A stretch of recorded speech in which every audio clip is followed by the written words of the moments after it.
What is the point of middle school? Have you ever wondered that? Have you wondered that when your kids are in school, whether private, public, or homeschool? Like, what is actually the point of middle school? My husband used to work in the public school system as a clinical psychologist, and he said, hey, if anything ever happens to us, our kids can go to public school for any ages except middle school because it is kind of a crazyville in middle school. And I have a couple reasons why. Your kids are doing what's called brain pruning, and they are going through huge growth spurts. So it just makes sense that middle school is a little crazy. If you want to know more about those two topics, we've got some great articles for you. And if you're at GHC in Texas, I go way into depth into those things. And I've done several podcasts on the middle school child. But wanted to talk to you today about how to manage middle school. One of the number one ways to manage middle school is to understand what is the point of middle school. Seems kind of obvious, doesn't it? Like they go to middle school because we all went to middle school. But really, if you get honed down into the point of middle school, it's going to help make the whole thing easier. You'll understand the whole purpose of it, and it's easy to convey the purpose when you know it yourself. So let's go over a couple of points of middle school. Number one, when your kids are in elementary school, especially the younger they are, everything is new to them. I've got these little wispy things that are driving me nuts, and they're just the wrong way. Sorry about that. But when they're in elementary school, the world is new to them. Everything is exciting and brand new, and they're just so interested in new things in the world. Our brains are made to want new stimulation, to want new information. That's why the Goldilocks principle is so important. And if you don't know about that, send me a DM. I'll send you a link to it. But by the time they hit middle school, they have familiarity with some things, right? So they might be like kind of going, oh, old hat, I got that. We did that like 2 years ago. But one of the main purposes of middle school, in my opinion, after doing hundreds of academic advising appointments with families, working in higher academia, and 30 years of homeschooling myself, is that we really can help our kids develop areas of interest in middle school. We can really hone down into, you're interested in insects, let's really go after insects. You're really interested in languages, let's really go after foreign languages. You're really interested in writing the great American novel, let's spend some time doing that. So we can spend the time and effort it takes to really help our kids develop areas of interest in middle school. The other number one point, boy, my hair is just all over the place today. Another really important point in middle school, besides developing your kids' areas of interest. Well, I want to go back to that first before I go on to the next point. Developing your kids' areas of interest is so very important in middle school, I feel, because generally before then, they are just really kind of going with the flow for the most part, right? And they hit middle school and they hit what is called the dialectic stage. If you're a classical educator, this is going to sound very familiar to you. It's called the dialectic or the logical stage. And it's a developmental task of everybody as a human being. You hit middle school and you just start questioning because all of a sudden you can abstract reason, you can think beyond what's in front of you, and you start going, why do I have to take out the trash? Why do we go to that church? Why do we even go to church? Why are you my parents? And these are important questions for your kids to ask and for you to listen to and think through how you're going to respond to so that you're not defensive. And you can really help your kids develop abstract critical thinking with these questions, right? That's why I think it's so very important that your kids study logic in middle school, informal and formal, because it really trains their brains to think critically instead of reactively to these logical questions that come up for most of us in middle school. So developing areas of interest, all of a sudden your kids have gone from, I'm going to go with the flow to, I want to do my own thing. I don't really want to be exactly like you. I mean, that was great that we went on those 5,000 bike rides when I was little, but I think might want to go hiking now, or I want to learn to play tennis, or I want a motorbike race. So helping our kids like just have a smorgasbord of interests and abilities to check out and try out and see if they like them, and maybe throw some time and intention towards those. Now, it doesn't mean that your kids are going to grow up to be a professional whatever, or that they're going to do that for the rest of their life. It just means that you're helping your kids develop skills, and what you need to realize in both middle school and high school is a lot of these skills that they're learning are transferable skills. So I used to throw pottery in high school. I did production pottery. I sold it, and I haven't thrown pottery in decades at this point. But those transferable skills of how to do a production pottery piece, or how to do the same thing over and over, how to really churn and really get things knocked out, those skills have stuck with me my entire life. So think about these areas of interest that your kids have. If you have the resources and you can throw some time and attention toward it, doesn't mean that they're going to be professionals at it, but it means that you're developing skills that are transferable to the next thing that they're going to do. Along those same things, continued skill development. And I mean this both academically, socially, spiritually, vocationally as well. So develop skill development. If your kids don't have really solid study skills, if they don't have solid math, English, science, and history skills by the end of high school, y'all need to slow down and make sure that they have those skills under their belt. What do I mean? Well, for math, by the end of middle school, they should understand how to do all the math functions by heart. That means they should have them memorized. Addition, subtraction, multiplication, and division, along with decimals, fractions, and percents. Because if they don't, they're going to get into algebra and they're going to have to go 8, 16, 20. They're going to have to sing the song and count on their fingers. And guess what? Algebra is going to be torture because there's too many moving parts in algebra.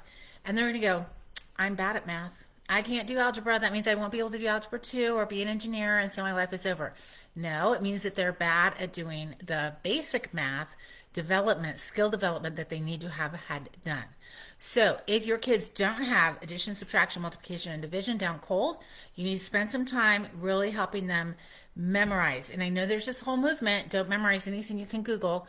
Well, whoever thinks that has bad educational pedagogy and has never worked as a professional.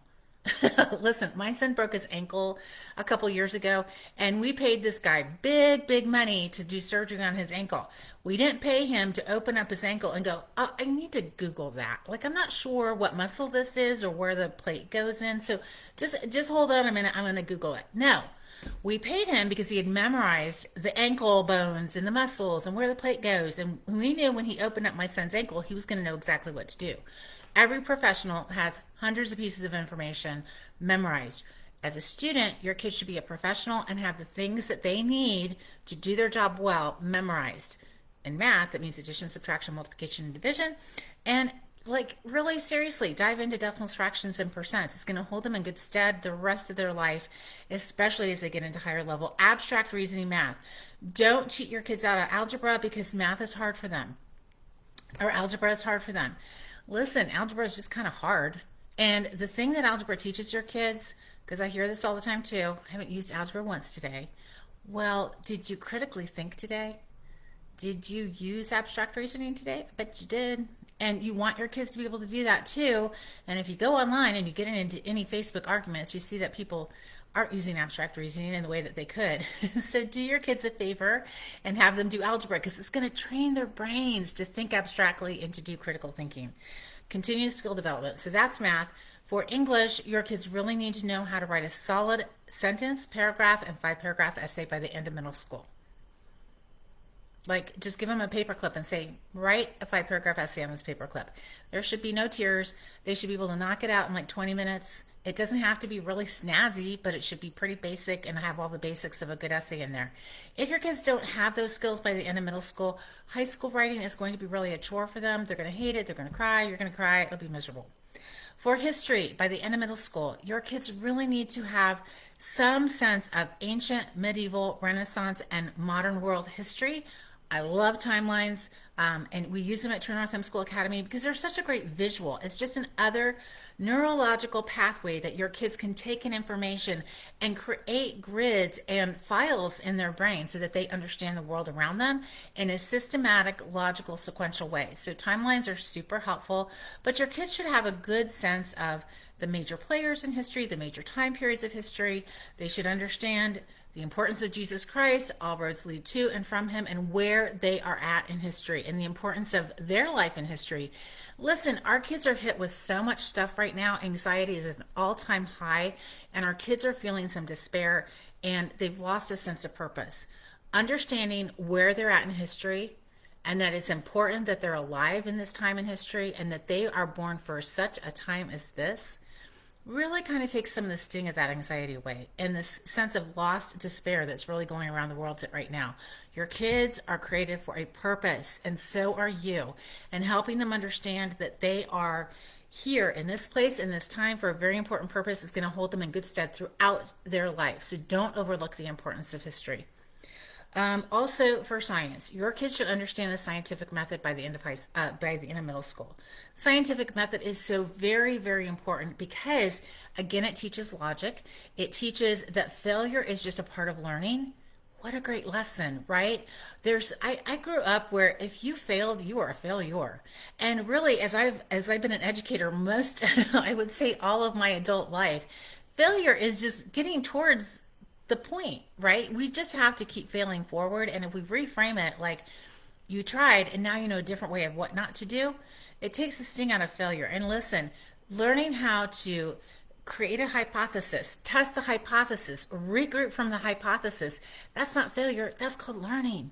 So our kids need to understand science from the scientific method point of view. It's a great tool that was developed in the medieval era, and I just love it. I think it's so applicable to so many different areas of our lives. One of the business people that I follow, he uses the scientific method for every marketing campaign he does.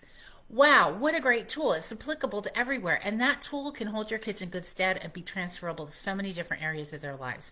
So by the end of middle school, your kids really absolutely need to know the scientific method. Honestly, I think they should have written some kind of rudimentary lab report, and they should understand some basics of earth and space science as well as physical science, so that they're ready to jump into biology, chemistry, etc.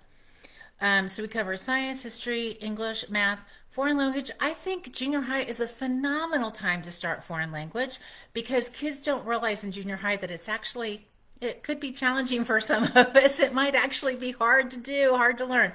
And in middle school, again, kids are still pretty excited about learning and the world, and they haven't had too many really huge failures as a student. And so I think starting a foreign language in middle school is a perfect time to start a foreign language, and will set your kids up in good stead for high school language learning and beyond. And listen, as I said over and over, our kids are going to work in a global gig economy. That means they're going to be competing for jobs from people from third world countries with master's degrees willing to work for $7 an hour. The more skills, real world skills, like my kids fluent in Spanish or Hebrew or whatever, is going to hold them in good stead, and they will be so much more marketable and be able to write their own ticket to where they want to go and work. So you need to really shore up your kids' areas of academic skills in middle school. And then you really need to help your kids develop study skills in middle school, because now is when the going gets tough. I don't like that idea of like high school's tough. I like that idea of high school is when it's really fun to homeschool, because your kids do have skills. They have some areas of interest that go beyond yours, and they can really converse with you. And it's just such a fun, exciting time to homeschool your kids. So I think high school is like where it's all at. But really setting your kids up for success in middle school makes those high school years so much more fun. So study skills. One of the number one study skills is how to memorize. And again, back to if you can Google it, you don't need to memorize it. Listen, Google isn't a brain.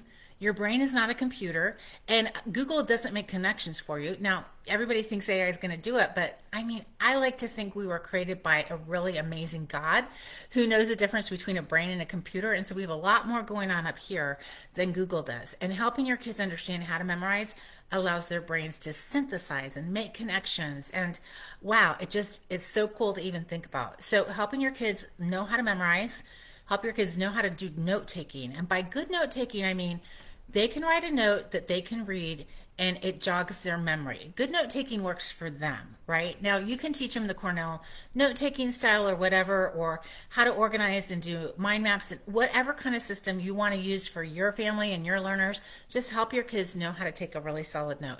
And of course, there's other study skills. We have a self-paced study skills class that's going to start in June, and it's only $39. What a great tool. You can count it for a quarter credit. Find a good study skills class for your kids. Now, I'm going to be talking about all of this and more tomorrow at 10 a.m. at our free workshop, it's not that hard to homeschool middle school. I love homeschooling middle school because the kids are so fun and they're willing to work really hard and they really get a lot of things and they have really unique ideas going for them. So if you're intimidated by middle school, I hope you come. I'm going to talk about this and more. What's the point of middle school? We're going to touch on brain pruning and hormones just a little bit, not too much. And we're going to talk about every subject as we go so that you can have a really good roadmap for planning your kids' middle school program. Now, I'm not going to touch too much on curriculum, but if you have specific questions about curriculum, I'm always happy to answer those. I've done hundreds of product and curriculum reviews over the last 20 years, actually 15, 20. And so I love curriculum. I have my favorites. And of course, we have so many amazing curriculums that we use at True North Homeschool Academy, including many teacher created resources. But I hope you can come to that free workshop. I'll put the link in the comments below. Let me know if you have any questions, and you can always DM us for more information. I think middle school is really a super fun time to homeschool your kids.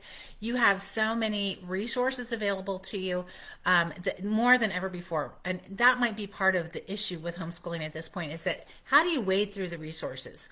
Well, one of the best ways to wade through the resources is understanding what is the point of what you're doing. And middle school, I mean, a lot of people want to just jump through till high school. And maybe you have a kid who's a poppy and ready to rock and roll. We've had a couple of those kids ourselves. But I don't think that really pushing your kids necessarily is the best way, because here's the deal. Times have changed. We live in a time of disruption, and letting your kids just develop at a child pace is really going to set them up well, because we're in a kind of a frantic, hurried time. And so letting your kids have this time and spending some time in middle school, really finding out what do they want to learn. The other thing I want to just mention is middle school is a perfect time to really study the Bible with your kids. They're curious about it, they take it seriously, and to really help your kids understand that there is a living God who calls them by name and has planted them on this earth for a purpose is going to be so helpful to them. And also studying the heroes of the faith and even some of the failures of the faith is super helpful to them, because we can all take lessons away from them, right? So the other thing I always like to point out is this is a great time to really have some awkward conversations with your kids, middle school, but you probably don't want to sit down with your kid and have that awkward conversation like you and me, we're going to have an awkward conversation. Now, most of our middle schoolers will flee, right? But a great way to have awkward conversations is to do read-alouds with them and also read the Bible out loud with them. The Bible's perfect because it's full of sex, drugs, and rock and roll, baby. And if you want to have any conversation about any social thing going on, the Bible's a great place to start. And then when you're reading it, it's not about me, it's not about them, it's about these people in the Bible. But again, we can transfer that information to our own lives, and we can do takeaways, and we can learn lessons. And so it takes the awkwardness and the sting of it being really personal and weird and awkward, and it just objectifies it a little bit. So it's a great way to have some good conversations with your kids. Hope to see you guys tomorrow, and don't forget to enroll into our North Homeschool Academy classes. We have an amazing lineup of middle school classes that are led by teachers who absolutely love middle schoolers. And they love teaching writing, math, history, science, the Bible, foreign language to middle school kids. They've had years of experience, and it's their joy and pleasure to come alongside of you as the homeschooling parent. And listen, homeschool mom and dad, we just applaud you for doing the hard work of being very intentional about your kids' education. We know that there's a lot of opportunities and options for you right now, and sometimes it can be hard to wade through all of that. But we know that when you've chosen to take your kids out of a traditional school system and educate them in a way that's not necessarily the common path, that there's a lot of pressure on you to perform. But I just want to take some pressure off and let you know that that relationship you have with them and the choices that you're making with them, it's great stuff, and it will bear good fruit. You are created to be the best parent and the best educator in their lives, so kudos to you. We're here to walk alongside you. Let me know if you have any questions, and I hope to see you tomorrow at 10 a.m. Central Standard Time.